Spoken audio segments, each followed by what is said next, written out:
Hola, hola amigos y amigas, amigues del Búnker de la Libertad. Aquí estamos de nuevo en el confinamiento, en la clausura, en la no sé qué, bueno, hay miles de términos por ahí que no son sinónimos, además, tiene gracia. Bueno, pues aquí estamos, además dispersos, como siempre, cada uno en su búnker, dispuestos a comentar la actualidad. Paso a presentaros, a ver, ahí al lado de la bandera de España, a Ana Ardison, que es profesora de alemán. Hola Ana, buenas noches, ¿qué tal? Conectados. Laura Arias, que es abogada y politóloga, la veo ahí con un mueble detrás. Hola Laura, ¿qué tal? Buenas noches. Buenas noches, Javier, y a todos. Bien, y Francisco Javier Larrea, que es abogado, que también lo veo ahí delante de una vitrina. Hola Francis, ¿cómo estás? Hola, hola a todos. Bueno, pues nada, hechas las presentaciones, por lo demás obvias, porque ya nos conocemos, pues vamos a pasar a hablar de la actualidad, que sigue siendo el virus, pero bueno, tenemos que darles algunos giros, ¿no? A ver, yo acepto sugerencias, porque para no decir todos los días lo mismo, por ejemplo, ahora salió la cifra del paro, pues evidentemente es horrible, pero claro, tampoco qué va a ser, ¿no? Si, no, si nadie sale de casa, pues mucho teletrabajo y telehistorias que digan que pues la mayoría de la gente que tiene que poner un tornillo no lo puede poner desde casa, ¿no? A ver, ¿cómo veis esto del paro? ¿Se va a levantar pronto? O sea, ¿se va a mejorar rápidamente? ¿O los ERTES estos, claro, son un factor extraño los ERTES? Porque un ERTE, pues lo puedes considerar que está en paro o que no está en paro, que está en una situación, no sé, claro, no sé. A ver, el gato de Schrödinger, decían, ¿no? uy, Ni al paro ni trabajando. qué detalle, me encanta esto de la mecánica cuántica. Bueno, de eso estáis muy duchos todos, porque a Ana sé que le gusta mucho también, ¿eh? No sé si Ana, el gato de Schrödinger. Bueno, ¿Tienes yo pienso que esto es el principio y que nos vamos a por el sumidero. De V asimétrica, nada. Una L así, en encefalograma plano. ¡Pi! ¿Hasta cuándo esa L? ¿Hasta cuándo? Hasta que nos quitemos este gobierno de encima. Ah, pues entonces prontísimo se va a solucionar el problema.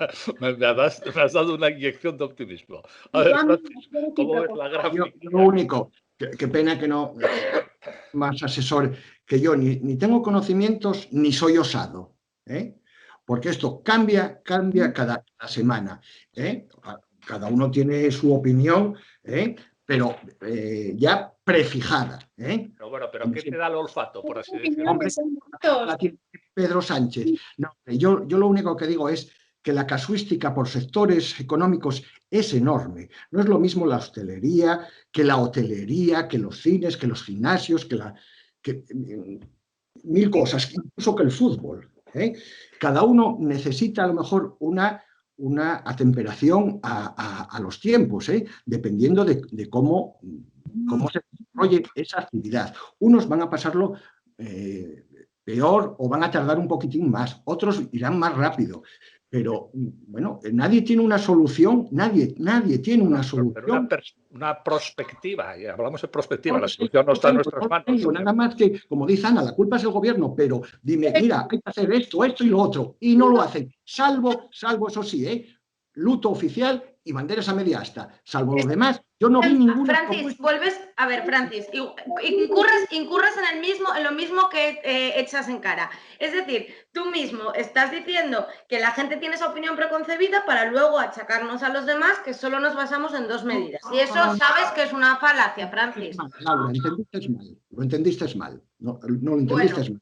De todas formas, no son las únicas medidas, ni mucho menos. Lo que tenemos que evitar, y es lo que se está viendo estos días desde mi humilde punto de vista, es que estamos siendo muy indulgentes con la incompetencia.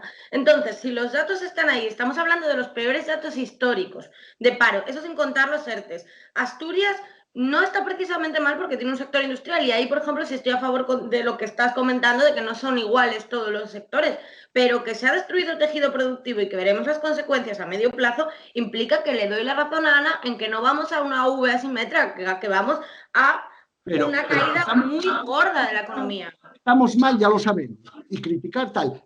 ¿Dices alguna solución? Ana dio alguna solución. Yo la tengo. No la tenéis que dar, ¿eh? La dio el PP, por ejemplo. Sí, por ejemplo. ¿Cuál? Mira, ¿puedo hablar? Estoy de acuerdo con Francisco que cada sector necesita unas medidas diferentes, que es exactamente lo contrario de lo que está haciendo este gobierno, que es la misma mala solución a todos los sectores. Y sí, los demás partidos sí han mientras que Sánchez ha dicho, o yo el caos ya lo tenemos, los demás partidos sí han ofrecido diferentes propuestas. Claro que sí. ¿Cuál? Es el chiste aquel. Escuchar a los diferentes sectores, todos los sectores han propuesto... Por ejemplo, las propuestas de Vox.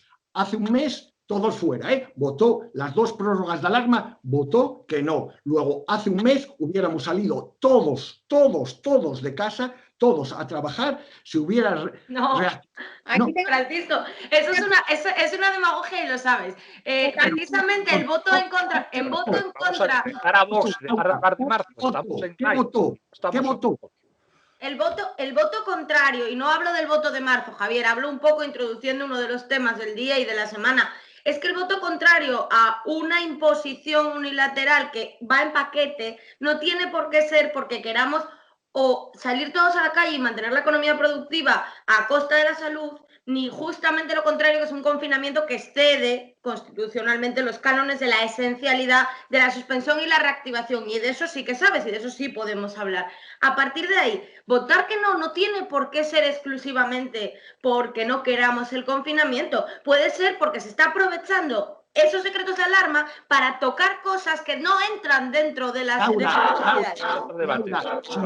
No al confinamiento, al estado de alarma, automáticamente el 9 salimos todos y empieza la actividad productiva. Vale, el 9, no, eso sabes que es una demagogia, porque ese mismo 9, aquí en Asturias, y te pongo un ejemplo claro, ya no te voy a ir a los lugares comunes de la Ley de Seguridad Nacional, de la Ley de Salud, de la Ley de Medidas del 86, de la Ley General de Salud de 2011, vamos a Asturias, cuando hay un riesgo exterior, se aplica el Plaquimpa, por ejemplo, en Asturias. El Plaquimpa permite, con la Ley de Protección Civil en la mano, no confinar, que eso es suspender el derecho de libertad de circulación, sino restringirlo, que no entra en el canon esencial del derecho de circulación.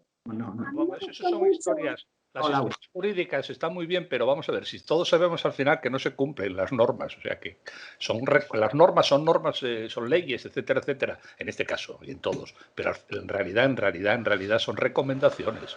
Porque no es que te pone una multa, que a mí puede poner 20 multas, no las va a pagar nadie. Porque, o sea, encima estamos en la mayor crisis en 100 años y vas a freír a multas a la gente, es absurdo. O sea, que yo creo que el debate, como siempre pasa, el debate jurídico es básico, pero no agota la cuestión.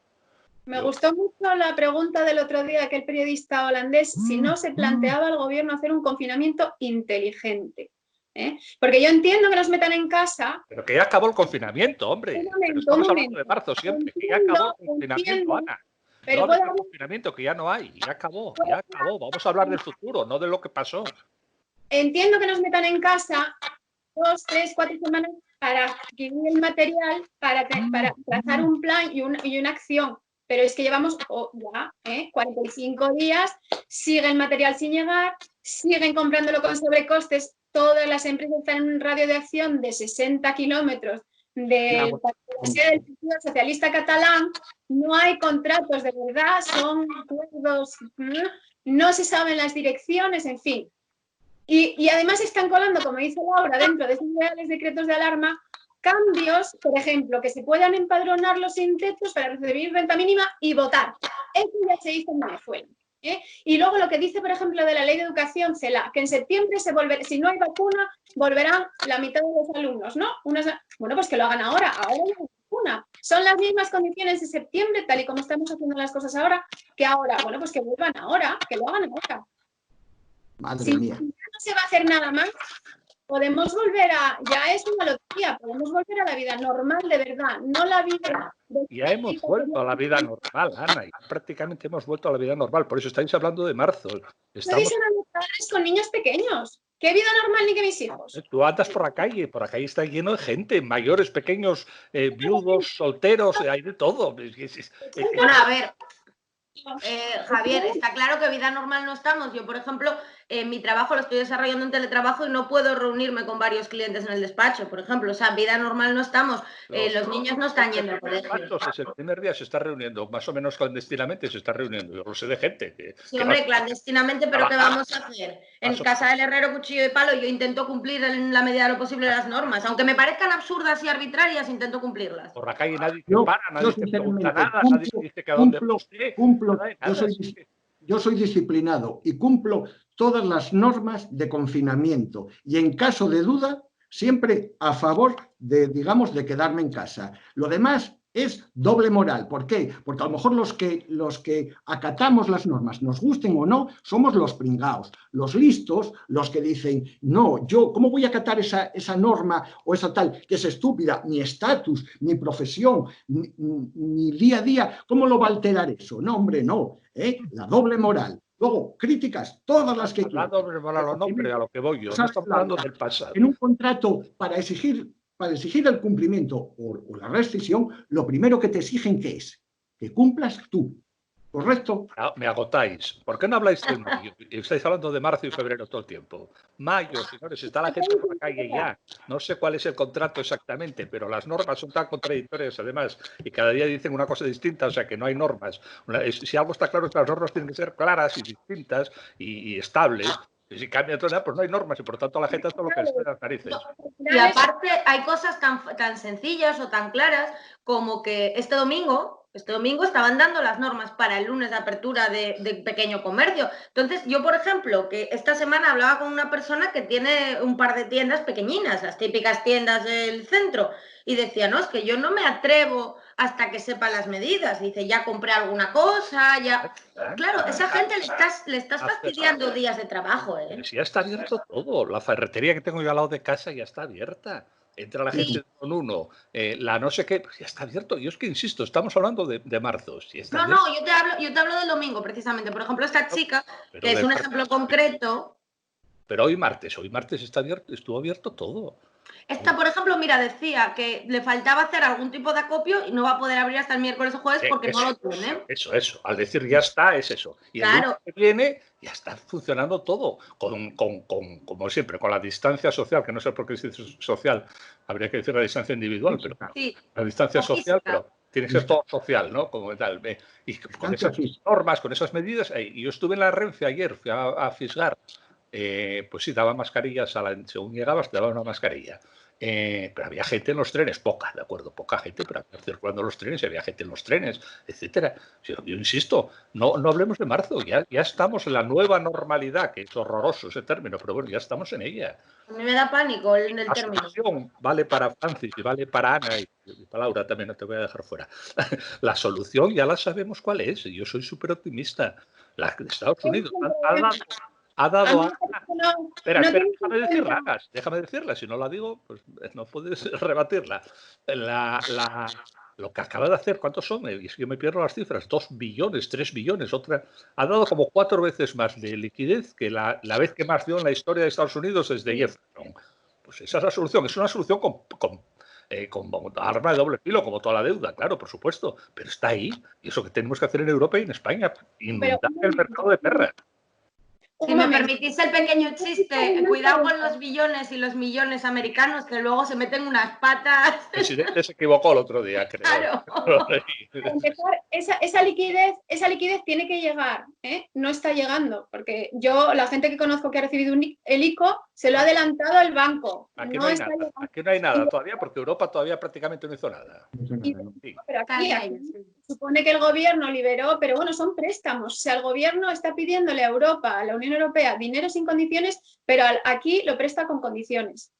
Y luego, esta crisis es diferente del 2008 porque no solo se arregla con liquidez, o sea, tuvimos un shock de oferta porque no se producía y ahora tenemos un shock de demanda porque la gente no consume. Y tú estás viendo tu mundo de jubilado, pero hay personas con niños, no la hostelería. El otro día dijo Arcelor que la inversión que tenía pensada en Nanay y que ERTE y ERE y lo que haga falta. Entonces, que va a haber una muy gorda con el ERTE de Arcelor, ¿eh? Asturias no va a tener ya la industria y según parece, pues turismo tampoco. Entonces, eso de que va a volver a lo de antes, Nanay, ¿eh? Nanay. ¿Cómo no va a volver? Llevará su tiempo. Claro, lo de la V es un dibujo. Sí. Llevará tiempo, No, pero no mucho, además. Hay países que no vuelven. Hay países que no vuelven, ¿eh?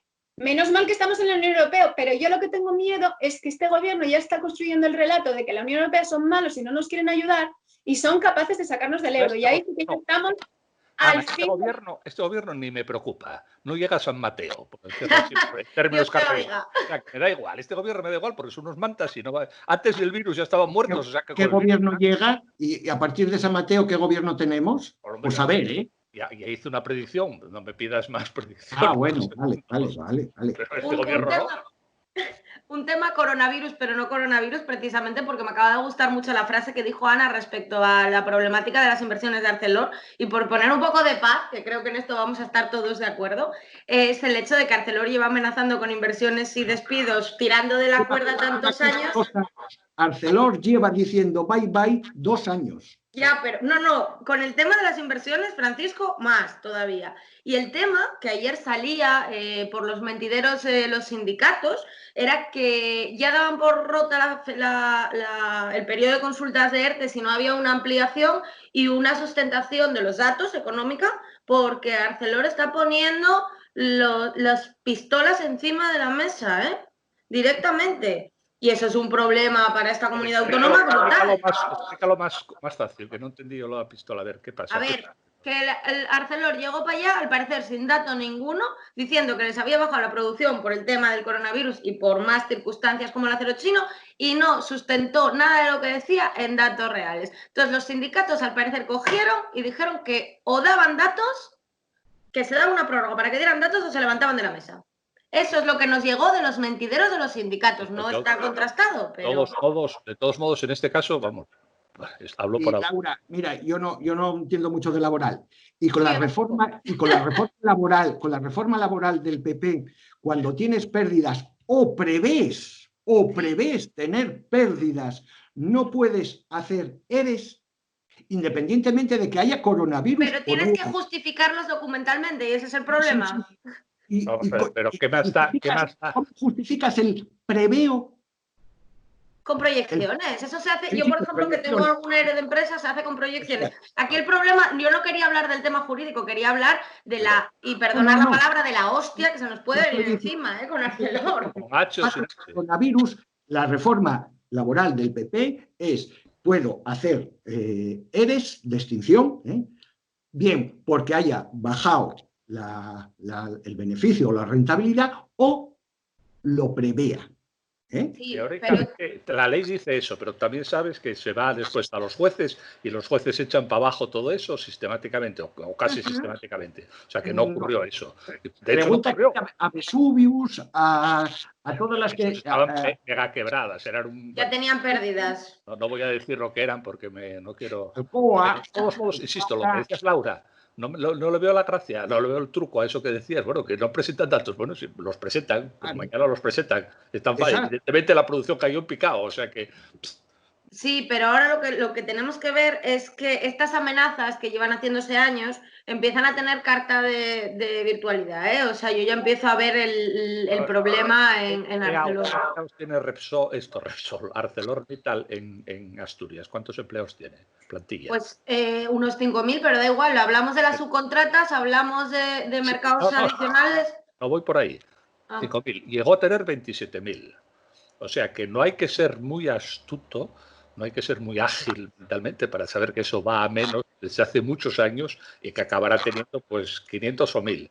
No se quiere decir, porque no, Asturias se salva luchando. Yo me acuerdo que fui a aquella manifestación en el año 79 en Avilés. Asturias se salva luchando. Estábamos todos allí. No sé qué consistía eso de luchar, porque eso de la lucha no sé qué consiste. No sé. Bueno, es como Alcoa, ¿no? Salimos todos a la calle y mirar en lo que quedó. Javier, no hay que ir. Bueno, hablabas de Ensidesa. ¿Cuántos empleados o mineros tenía UNOSA? No, las cifras parecidas, solo que ya no tiene ninguno. Bueno, ninguno, tendrá 1000 o 500, no sé cuántos. Hay un pozo Moqueta. Un pozo y el pozo Moqueta. Pero lo que vamos, quiero decirte, lo de Alcoa se veía venir desde siempre. Ahora se llama Riesgo, la empresa esta nueva se llama Riesgo. Y es que parece que están tomándonos el pelo, ¿no? Aparece una empresa por ahí rara y se hace cargo y se llama Riesgo. Y confiamos en Riesgo. Y dice, ¿cómo vas a confiar en Riesgo? Riesgo, la palabra lo dice, ¿no? Que te cierra la fábrica, joder. A ver, Ana, perdona. ¿Cuál es el plan B de Barbón? ¿Qué propone? ¿Qué propone? Porque al final va a ser el presidente que cierre. Yo prefiero todo. que no proponga nada. Como buen socialista piensa que por ley puede impedir los despidos. Bueno, pues que nos pongan a todos por ley 3.000 euros de sueldo y ya está. Hasta Barbón sabe que eso está, vamos, o muerto o en grave peligro. Toda la industria, la minería tal, la siderurgia y la metalurgia, Alcoa. Aquí se salva Asturias de Zinc, que es la primera factoría del mundo, cosa que no se sabe. La factoría de Avilés San Juan de Nieva es la primera del mundo. Esa es la que se salva de momento, porque con los precios de la energía, de la electricidad y tal, esos viven de las cubas de electrolitos y tal, como no mejora el precio de la electricidad, la cierran y la abren en Tanzania, que es muy barata, la ponen unos saltos de agua ahí del río Congo, no, Tanzania. En el otro lado, saltos de agua, está la electricidad perrona y ya verás tú a dónde vamos. Bueno, pero quizás tendríamos que hablar, y relacionando un poco lo que dice Ana con lo que dices tú, de verdad empezar a ser atractivos para las empresas. Y eso pasa, y esto lo hemos hablado muchas veces, no solo por el tema eléctrico, sino por una reforma fiscal, hacer atractivo el mercado laboral. O sea, pasa por un montón de tomas en consideración. Decía el otro día Barbón que si los pactos de Fruela, que si aportaran todos los grupos medidas para lo que llaman ellos la reconstrucción, que yo no sé qué se cayó, pero bueno, la reconstrucción. Y las medidas que propone él es que el resto lo proponga. Joder, o sea, sí, me refiero, es sencillo. Si yo hago un relato en el que soy el rey del consenso, no tengo que aportar nada. Yo, de todos modos, prefiero, ¿cómo era aquello? No me acuerdo, como la comparación, lo que sea antes que un plan de Barbón, un plan de Barbón, yo me meto debajo, no en la cama, me meto debajo de la cama ya, si dependemos de un plan de Barbón. Un señor que llegó ahí de casualidad, que no tiene cero experiencia política de presidente de gobierno, quiero decir, era un concejal de una... O sea, que alcalde de Alcalde de la Viana, Alcalde de la Viana. La Viana, si dependemos de nosotros todavía, pero si dependemos de Barbón, de nosotros mal, de Barbón peor. Bueno, tienes por ahí a Cofiño, que mucho manejó muchos años, oye. Bueno, Cofiño, no será falta de experiencia, ¿de Juan? Claro, tampoco, Cofiño. Cofiño se habla siempre de él como la esperanza tal, pero Cofiño estuvo 20 años apartado de la política, Tampoco vamos a pensar. Hombre, lo bueno, por supuesto, no achacable al gobierno de Barbón, por supuesto, es los buenos datos sanitarios que tiene Asturias, con 0 fallecidos ayer. Y volvemos a lo mismo, debe ser por suerte o por... No, o sea, no soy tan sectario. Tuvimos el récord de sanitarios contagiados, eso también es un buen dato. Pero yo sostengo que es un misterio eso, no por Asturias en general. Esas diferencias tan grandes unas comunidades a otras, o de España o Portugal, que a fin de cuentas Portugal es una comunidad autónoma de la República Ibérica Unida. Como te lo digo. Esas diferencias tan grandes yo no las sé. No dudo de la eficacia de Barbón, la Consejería de Sanidad y el UCA. No lo dudo, no voy a decir que no, porque el éxito está ahí.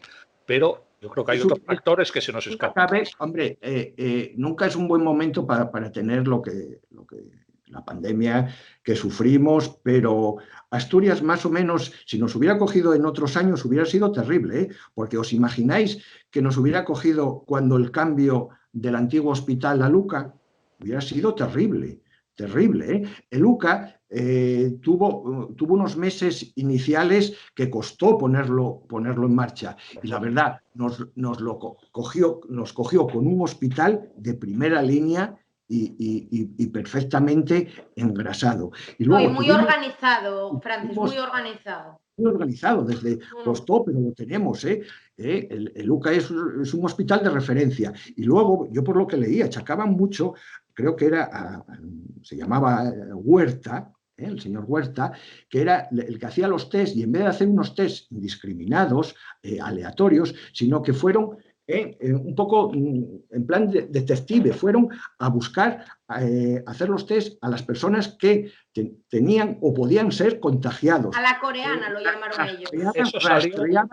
Rastreaban quién habían estado. Eso salió en el Confidencial, ese reportaje, pero yo lo cojo con pinzas, Francis. Es el típico reportaje periodístico que hablas con dos, te da una opinión y ya está. Ya, esa es la clave. Bueno, Sí, esa es, sí, pero, no. Pero es verdad que aquí son buenos, del laboratorio de epidemiología es muy bueno aquí, ¿eh? O sea, y el de pruebas y el de anatopato son muy buenos. Javier, posiblemente no, pero es que, ¿qué pasa? Que los datos son buenos y hay que tener, y hay que dar con la clave de por qué tenemos esos datos tan buenos. No podemos achacarlo a la suerte.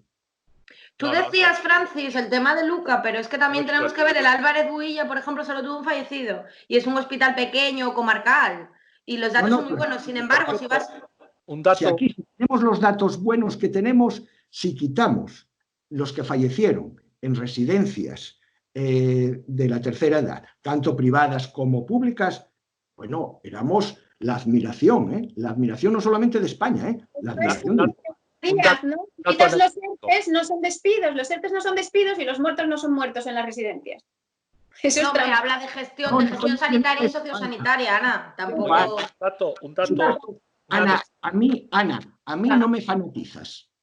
Te lo digo en serio. A mí no me fanatizas, porque la mentira no es una opinión. No te fanatizo más. Lo que quieras. Bueno, a ver, vamos a dar un dato anecdótico que tiene, bueno, me pasó a mí ayer, paseando por Oviedo, no doy más pistas, un médico de neumología del Luca. Espero que estuvieras paseando en el horario habilitado al efecto. Estaba paseando en el horario habilitado, a las 8:30, 9, por ahí. Perfecto. Encontré a un médico, encontré a familiares tuyos, Francis, también, no digo más, a un médico de Luca, neumólogo, iba sin mascarilla y sin guantes, estuve charlando con él un momentín. O sea, quiero decirte que si alguien sabe de qué va esto y está en el hospital todos los días 10 horas peleando con esto, es él. Iba sin guantes y sin mascarilla. O sea que yo, a ver, Laura. Dicen que es más efectiva la distancia, lo que llaman horriblemente distancia social, que a mí me gusta llamar distancia física, que es mucho, mucho más eficaz que las mascarillas y los guantes, sobre todo porque la gente al final, la mascarilla la tocas, te la tocas para colocarla, los guantes acabas tocándolo todo. Yo, por ejemplo, os cuento igual de anecdótico que lo que acabas de comentar tú. Por aquí, yo, bueno, vivo en una zona rural cercana a un hospital. Ves precisamente a los médicos que son los primeros que antes de llegar los ves en los coches y tal y nunca llevan sistemas de protección. Y creo precisamente que es por eso, que es para no manipularlos. Yo, por ejemplo, salí todos estos días, un rato largo porque hago deporte, no paseo, y no llevé absolutamente nada. ¿Qué hice? Intentar mantener el 99% del tiempo una distancia de 3 metros y cuando voy corriendo mucho más grande. Entonces hay una teoría por ahí conspiranoica que dice que las mascarillas son las que matan. Porque estás ahí respirando, entonces aquí os acabas cargando de CO2 y tal, y acabas respirando un aire muy viciado, con muy poco oxígeno. Dice, no, si el problema es las mascarillas, son las que matan. Si no viviéramos en un purguero... Dije, el CO2 es necesario, el CO2 lo necesitas, y esto lo descubrieron en los años 60 en los hospitales, que les ponían oxígeno puro y los mataban. Tiene que estar combinado con CO2. Claro, el aire no es oxígeno puro, el oxígeno debe ser el 20% del aire, ¿o cuánto es? No, más, el 20% es nitrógeno. Respirar tu propio CO2 no es malo, no te mata, yo estaría muerta. Que no digo que mate, el CO2 es un gas inerte, además, no envenena, pero digo que si la proporción de oxígeno baja por eso, pues respiras menos oxígeno, ¿no? El oxígeno debe ser el 80% el oxígeno en el aire. ¿Cómo es la composición del aire? Bueno, no lo sé. Yo sé que hay zonas que tienen más o menos oxígeno, los famosos alpinistas cuando suben el Everest, que usan bombonas o sin bombonas, porque Bolivia, jugar al fútbol en Bolivia a 3.500 metros de altitud, eso, bueno, ¿y qué pasa? Que ahora realmente, según algo bueno tenía que ver esto, están bajando todos los índices de contaminación de Oviedo, de Gijón, de todos los lados. Interrumpo. 40, 50, Interrumpo. 78% por el aire, composición, 78% nitrógeno, 21% oxígeno. Claro, 21%, si le metes 100% oxígeno, vamos, le quemas los pulmones. El oxígeno es positivo. Claro. Aparte que es incendiario, ¿no? Siempre se decía que cuando hay más oxígeno que tiran más las llamas. O sea que como para echar un cigarro. El oxígeno es que llamas. Bueno, amigos, estamos llegando a nuestro límite porque se oyen por ahí aviones y misiles y cosas raras, yo veo, no notáis que tiembla la tierra, deben ser que vienen tanques, carros Yo quería acabar con una frase que leí de Churchill que decía que fue cuando creo que eran las batallas en el norte de África, que decía que no era el final ni el principio del final, pero que era el final del principio. Y yo creo que estamos en esto, en el final del principio. Viva Churchill. Bueno, nos despedimos. Hacemos la coreografía. Búnker o muerte, venceremos.